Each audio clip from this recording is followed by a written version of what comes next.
Cet été, le musée des Beaux-Arts de Rennes met à l'honneur l'un des artistes bretons les plus emblématiques et de renommée nationale. Il s'agit de Camille Godet. C'est un artiste surdoué qui entre aux Beaux-Arts à l'âge de 14 ans à peine et se destine à une carrière de professeur de dessin. Mais la Première Guerre mondiale éclate au moment où il prend ses fonctions. Changement de programme. Camille Godet, vous le verrez dans l'exposition, fait partie de ces peintres attachants, courageux, engagés autant qu'ils sont doués. Il s'engage donc pour défendre la France et passera les 4 années du conflit au front. Il mettra ses compétences artistiques au service topographique et en profitera pour capturer en dessin tout ce qu'il observe.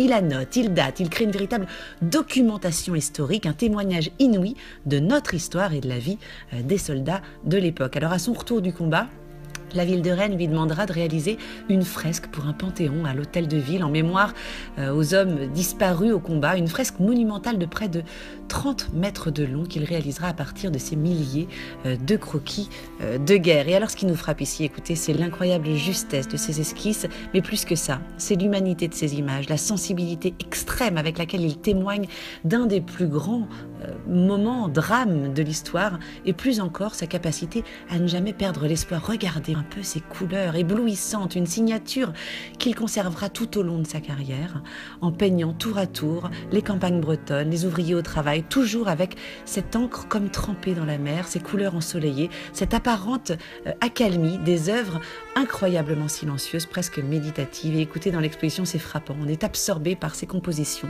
par chaque détail, par ces jeux de couleurs intenses. On remonte le temps ici grâce à ce peintre du souvenir et étonnamment paisiblement.